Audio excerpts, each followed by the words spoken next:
Today's matchup between the pre-70s Stars and the current day Stars is a bit of a swing game. Last game that was played, the series is now tied at 1 apiece, so the winner will take a slight advantage in the 7-game series. On the mound is Chris Archer, and the first man he's going to face is catcher first baseman Biz Mackey, who is going to get the game started off with a single all the way in the left field foul territory. Betts, you've got a strong arm, it's just not going to happen this time. So they start up with a leadoff double, and umpires might have gotten paid. They made the same animation. Anyhow, John Donaldson, Larry Doby, Roy Campanella, Luther Farrell, a two-way player, Kurt Flood, Willie Mays, Ernie Banks, and Yellow Horse Morris, also a two-way player, are going to make the starts in Game 3. This ball is going to be blooped over Josh Bell's head, who made a pretty terrible effort. His glove opening was facing the wrong way. Doesn't matter. Archer's given up 2 base hits early on. Cleanup man is Roy Campanella, and he's going to smoke one into left center. Okay, maybe not smoke one, but it goes high enough in the air, and they're going to score the very first run of the game here in the first inning. In today's baseball, I think a lot more guys need to try to just put bat on ball and get a sacrifice fly and not try to smoke one out. Nonetheless, on the mound for Pre70s team, it is Bullet Joe Rogan, who you can find on the ATG 1927 roster in the MLB Show 22 Vault. But here's the starters for the current day team. It is Ozzie Albies, Jazz Chisolm, Buxton you've seen, Betts you've seen. Lewis is playing right field. Josh Banks, George Springer at DH, Brian Hayes, and Chuckie Robinson, the only catcher on this roster, is going to play catcher. Chisolm, check swing. No, they're going to call him for a strike. That was very close, but hey, I don't like the calls. Mookie Betts, runner at first, and he's going to steal. Buxton, who walked, he's going to end up with a stolen base, and listen, that was quite easy. You could have had a 1.5 hot time. You probably wouldn't have got him. Betts can drive in a run. Oh, he's not going to be able to do so. Struck out high fastball to end the inning.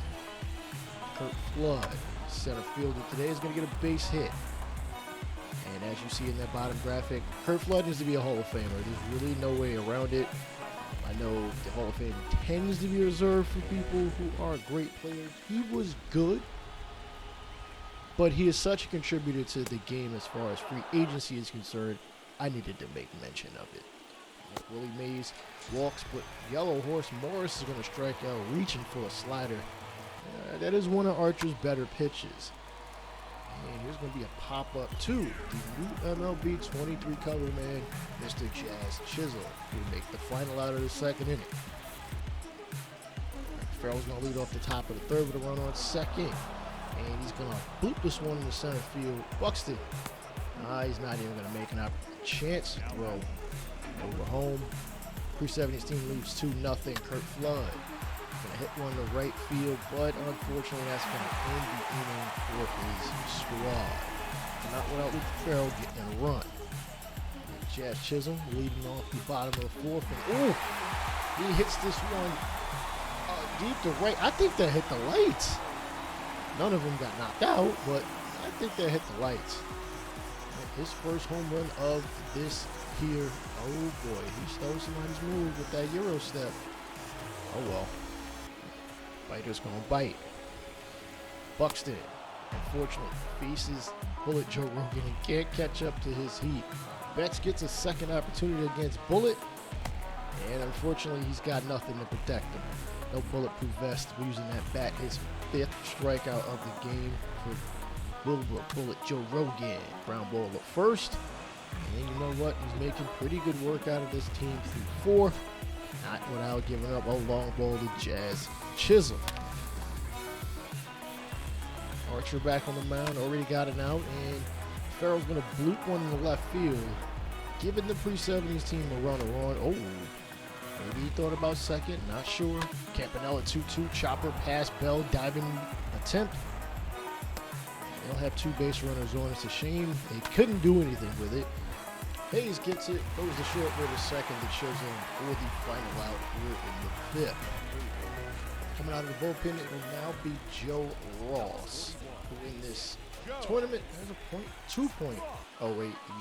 He'll face Yellow Horse Morris with a runner on, 2 runners on, in fact, and He's going to lace this one down the right field line, rolling over foul territory. I don't know what Lewis was thinking, how he missed that ball. Why would you reach so soon for it? And that'll be a sliding triple for the Pre70s team.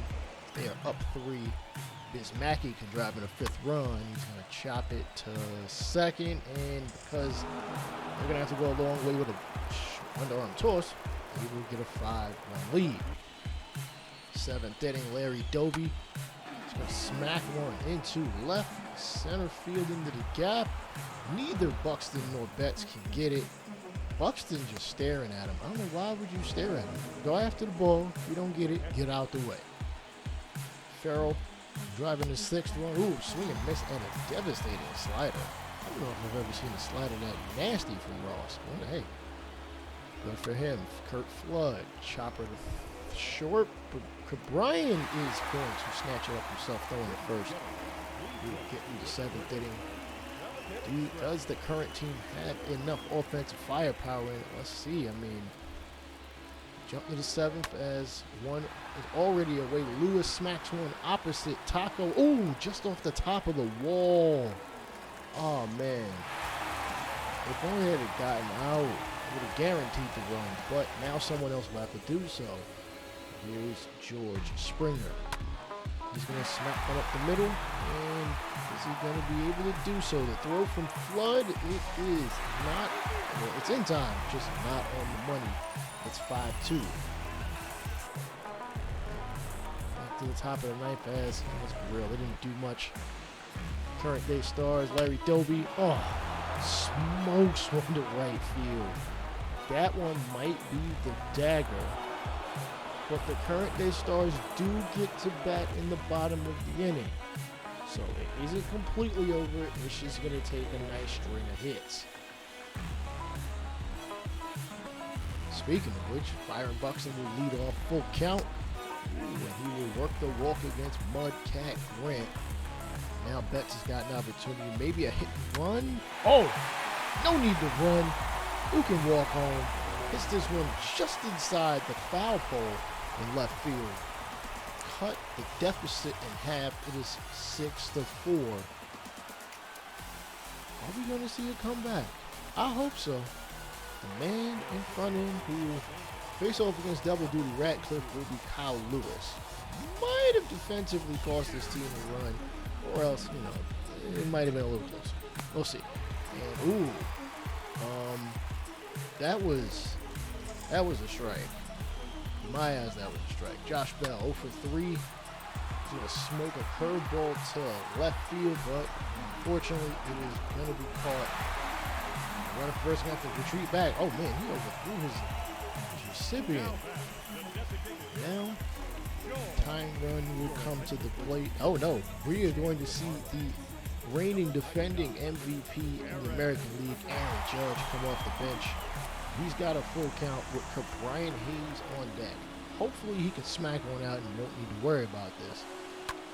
And he's going to hit one to center field. Not enough air or distance under it. Won't advance the runner, so a bit of a wasted plate appearance by Judge. Last chance for Brian Hayes. Oh, curveball chopper on the ground the second. Oh, that is disappointing. As unfortunately, current day stars are not going to do enough to swing the momentum in their favor, as they are now down 2 games to 1. See how them and any of the other teams in the tournament do in the playlist above. I'll holler at y'all later. Peace.